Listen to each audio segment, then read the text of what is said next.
Hi friends, welcome to my channel கிறிஸாஸ் kitchen recipe.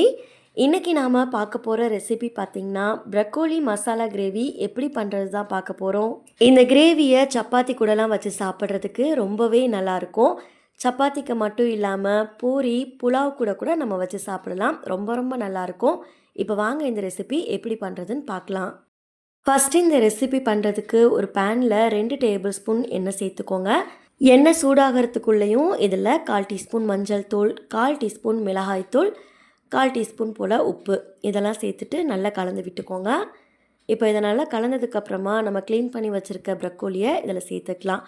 ப்ரக்கோலியை சின்ன சின்னதாக கட் பண்ணிவிட்டு நம்ம காலிஃப்ளவர் க்ளீன் பண்ணுவோம் பாருங்கள், அது மாதிரி தான். சுடுதண்ணியில் கொஞ்சமாக கல்லுப்பும் மஞ்சள் தூளும் சேர்த்துட்டு ஒரு 10 நிமிஷத்துக்கு அப்படியே விட்டுட்டு தண்ணியெல்லாம் வடிகட்டிட்டு சேர்த்துக்கோங்க.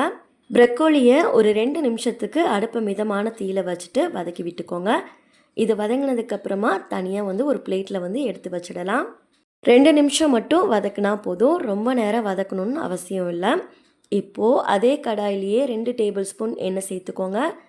எண்ணெய் சூடானதுக்கப்புறமா 2 பெரிய வெங்காயத்தை ரஃப்பாக கட் பண்ணிவிட்டு சேர்த்துக்கோங்க. வெங்காயத்தை நல்லா வதக்கிக்கோங்க. கண்ணாடி பதம் வர அளவுக்கு நல்லா வதங்கணும். இந்த அளவுக்கு வெங்காயம் வதங்கினதுக்கப்புறமா இதில் ஒரு சின்ன துண்டு இஞ்சி சேர்த்துக்கோங்க. 4 பல் பூண்டு சேர்த்துக்கோங்க. கூடவே 6 முந்திரி பருப்பு சேர்த்துக்கோங்க. கூடவே 2 பெரிய தக்காளி சேர்த்துக்கோங்க. இப்போ இதெல்லாம் சேர்த்துட்டு நல்லா வதக்கி விட்டுக்கலாம். இதை எல்லாத்தையும் நம்ம அரைக்க தான் போகிறோம், அதனால் ரொம்ப வதங்கணும்னு அவசியம் இல்லை. ஓரளவு வதங்கினாலே போதும். இந்த அளவுக்கு தக்காளி வதங்கினதுக்கப்புறமா ஸ்டவ் ஆஃப் பண்ணிவிட்டு இதை முழுமையாக ஆற வச்சுடுங்க. ஆறினதுக்கப்புறமா இதை ஒரு மிக்ஸி ஜாருக்கு மாற்றிட்டு நல்லா ஃபைனாக அரைச்சி எடுத்துகிட்டு வந்துடுங்க. தேவைப்பட்டால் கொஞ்சமாக தண்ணி சேர்த்துட்டு இந்த அளவுக்கு நல்லா ஸ்மூத்தாக இருக்க மாதிரி அரைச்சிக்கோங்க. இப்போ இது ஒரு ஓரமாக இருக்கட்டும். அடுத்து கடாய் சூடுபடுத்திக்கோங்க. அதில் 2 டேபிள் ஸ்பூன் எண்ணெய் சேர்த்துட்டு எண்ணெய் காஞ்சதுக்கப்புறமா ஒரு சின்ன துண்டு பட்டை சேர்த்துக்கோங்க. கூடவே ஒரு ஏலக்காய், 3 கிராம்பு சேர்த்துக்கோங்க. கூடவே 1/2 டீஸ்பூன் சோம்பு சேர்த்துக்கோங்க. சோம்பு நல்லா பொரிஞ்சதுக்கப்புறமா நம்ம அரைச்சிருந்த கிரேவியை இதில் சேர்த்துடலாம். இப்போ இதை நல்லா கலந்து விட்டுக்கோங்க. லைட்டாக ஒரு கொதி வரட்டும். இது மாதிரி லைட்டாக கொதி வர ஆரம்பிக்கும் போது அடுப்போட தீயை முழுமையாக குறைச்சிடுங்க. குறைச்சிட்டு 1/4 டீஸ்பூன் மஞ்சள் தூள், 1 டேபிள் ஸ்பூன் மிளகாய் தூள், 1 டேபிள் ஸ்பூன் மல்லித்தூள் சேர்த்துக்கோங்க. 1 டீஸ்பூன் கரம் மசாலா சேர்த்துக்கோங்க. இது கூடவே 1 டீஸ்பூன் பிரியாணி மசாலா சேர்த்துக்கோங்க. கிரேவிக்கு தேவையான அளவுக்கு உப்பு சேர்த்துக்கோங்க. இப்போ இதெல்லாம் சேர்த்ததுக்கப்புறமா நல்லா கலந்து விட்டுக்கலாம். நீங்கள் இதில் பிரியாணி மசாலாவுக்கு பதிலாக கறி மசாலா இல்லைனா மட்டன் மசாலா, சிக்கன் மசாலா எது வேணாலும் யூஸ் பண்ணிக்கலாம். மசாலாவோட பச்சை வாசனையெல்லாம் போகிற அளவுக்கு நல்லா கலந்ததுக்கப்புறமா நம்ம இதில் ப்ரக்கோலியை சேர்த்துக்கலாம். ப்ரக்கோலி சேர்த்ததுக்கப்புறமா இதை நல்லா கலந்துட்டு இந்த கிரேவிக்கு தேவையான அளவுக்கு தண்ணி சேர்த்துக்கோங்க.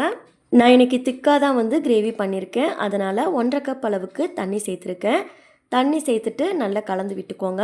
உங்களுக்கு இன்னும் கூட தண்ணி கொஞ்சம் எக்ஸ்ட்ரா வேணும்னா 1 கப்லேருந்து 1/2 கப் வரையிலும் தண்ணி சேர்த்துக்கலாம். இதை நல்லா கலந்து விட்டுட்டு க்ளோஸ் பண்ணிவிடுங்க. அடுப்பை மீடியம் ஃப்ளேமில் வச்சுட்டு ஒரு 5 நிமிஷத்துக்கு கொதிக்க வச்சுக்கோங்க. 5 நிமிஷத்துக்கு அப்புறமா மூடியை ஓப்பன் பண்ணிக்கோங்க.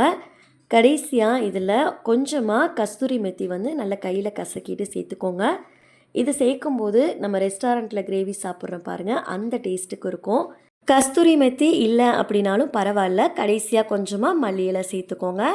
அவ்வளோதான், ப்ரக்கோலி மசாலா கிரேவி சூப்பராக ரெடி ஆகிடுச்சு.